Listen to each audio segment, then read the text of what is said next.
Hello, welcome to another rating video, different angle today. Let's start off with Journey into Mystery 118.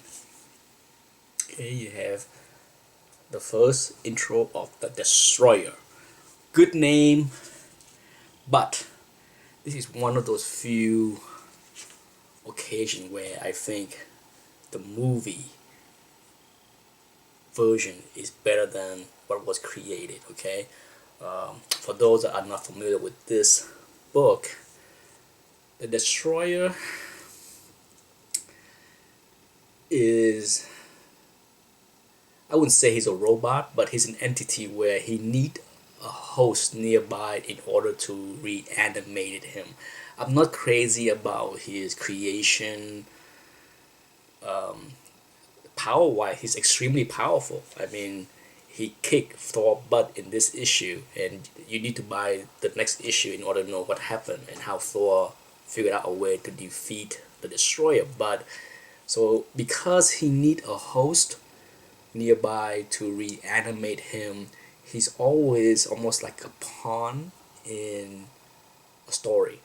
In this story, not a surprise, Loki was the one that reanimated him. But as far as the look, he kind of boring looking. Okay, I mean, for a name like the Destroyer, you will want something more menacing, maybe even bigger. Like in the movie, the version that you see in the movie is awesome. The shape of his face, his helmet, his head look good. Here, it's just a, hopefully the glass not too bad, but it's just like a rounded bowling ball. Okay, so he's just a big hunk of metal. So for that, I give his appearances, name, power only a 2.5 because it's kind of boring. Story wise, I gave it a 3.5 because I thought the story was fairly decent, interesting, and definitely if I was buying this book off the rack, I would love to see the next issue to see what happened to Thor. So overall, a 6 out of 10. Okay, for the first appearance of the Destroyer. Here we have a 2-in-1. Tales of the Teen Titans 44. This book I bought off the rack when it came out, and it's one of those few books that I bought and kept in good shape that actually worth something today because of the speculation of movies and TV shows and all that stuff.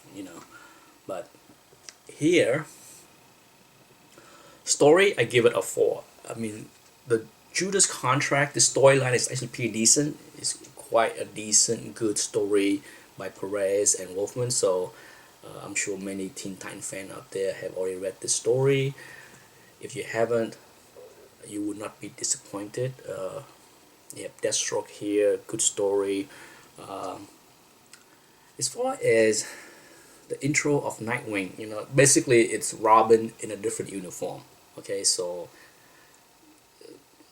I personally have no hate for Robin. Some people don't like Robin. I actually like the way he's portrayed in this series. I like his personality in this series. I had to give my hats off to Marv Wolfman and Perez to create really interesting personality for all the team member. It's a fun dynamic for those that have read the series. So as far as Nightwing, he's a 3 out of 5 for me. As far as name, look, power, appearances, I like him. I don't. He doesn't wow me. Even the new look didn't really wow me. And then Jericho is interesting. Okay, this is also the intro of Jericho, the other character, and he's a little bit more intriguing because it's the first time you see him. And I actually gave him a slightly higher mark because he's an unknown factor, never seen before, so I gave him a 3.5. So if you average those two, you have a 3.25 out of 5, and then the story got a 4, so you have a 7.25 point out of 10 for this book. A good read for sure. Okay, a good read for sure. I don't think anyone that have read the Judas Contract would say that it's not good. Last but not least is a very tough book to read. Very tough in my opinion. Once again, we have a character here that was a slow build, like Drax was. Okay, sometimes the creation of a character was not all that interesting, but then as the writers over the years, as well as the artists that worked on it, changed the look, improved the look, and then came up with interesting backstories, have made the character great, as well as creating interesting story for this character. So no doubt, Iron Man 55, the first intro of Thanos, Drax, and the Blood Brothers. I mentioned a few times in the past that sometimes a lot of stories I read, especially in the Silver Age and Bronze Age, felt too compressed. This is one of those perfect examples, because for those that have read this story, you probably agree with me that they tried to cram in too much, at least for me.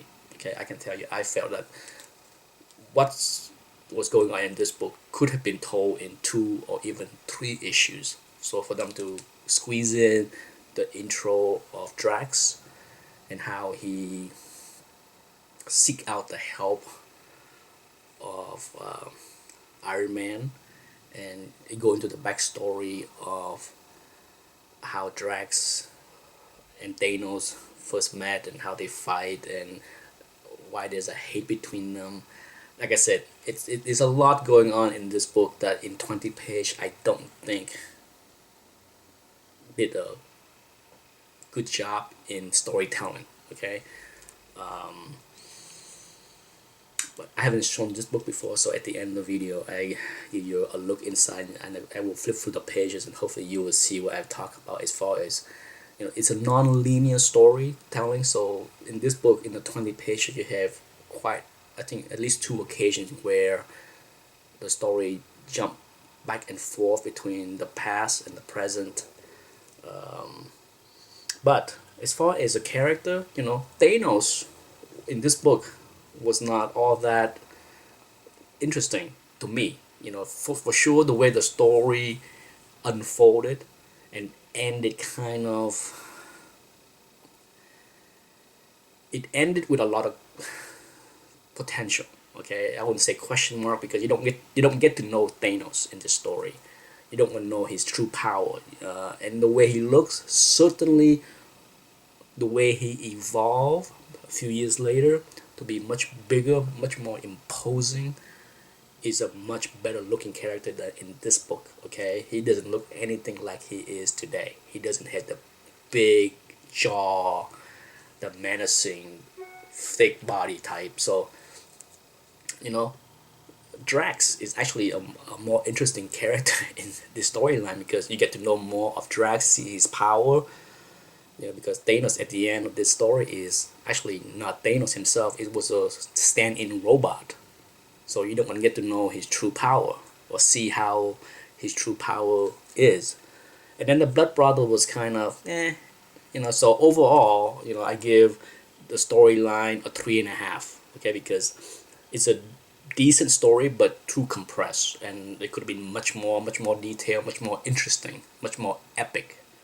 And then as far as a combination of all the characters, I gave a 3.5 as far as name, power, and appearances. So the book got a 7 out of 10. For sure, if Thanos looked like what he is today in this book, the score would have been a little bit higher. Okay, but then again, because you don't get to know or see or understand his power, it's hard to rate him. You know, you just can't rate a character just based on look. But that's it. Thank you for watching. Until the next video. Bye bye.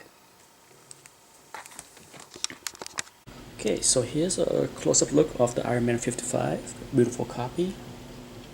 This book is one of those insanely tough books to find that is well-centered.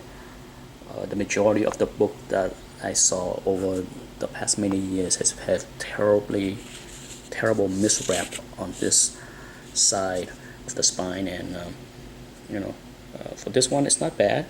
There's a 4 or 5 little ding here on the spine here and there, but I would probably say this is a pretty decent 9.4-ish copy. Beautiful white pages. Okay, so here let's dive into this issue. You have a great intro of Drax the Destroyer, great splash page. This book, this story, the way it's written is a non-linear storyline, so you kind of jump all over the place. So here you jump into Earth, where Iron Man is fighting the two brothers, the Blood Brothers, and was defeated. Okay, and then you jump back at Drax, and here's the first time you see Thanos.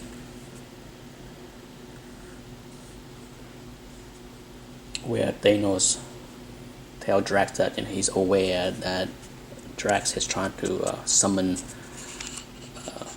Iron Man help.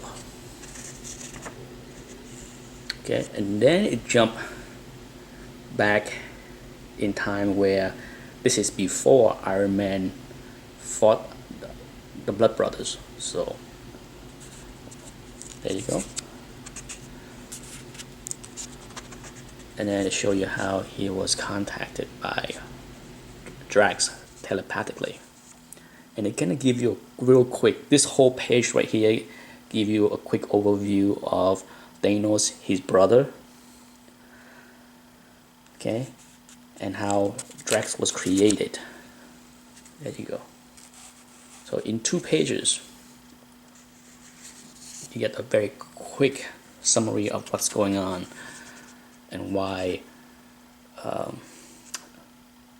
Drax hates Thanos.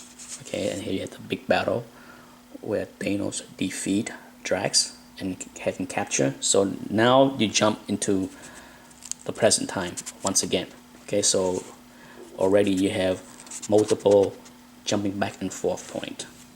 Okay, so now you're back to current time where the Blood Brothers is bringing Iron Man back into space, into the space station where Drax is held prisoner.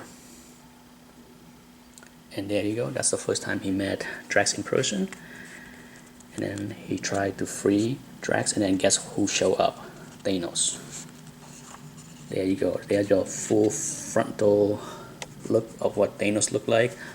Certainly not the imposing look that he is today. There you go. And then quickly Iron Man was able to free Drax, and then together they defeat the Blood Brothers. A lot of action. Okay, the story is very compressed, and there you go, Iron Man broke the robot. So it turns out that this version of Thanos is only a robot. And then they destroy the space station, say thank you, shook hand, and that's the end of it. So that's the entire story. This is why I believe that this is one of those stories that should have and could be retold into an epic saga, because there are so much to this story that can be told. That I felt it's just too compressed, too brief, and left a lot to be desired. Anyhow, that's it. Thanks for watching. Bye.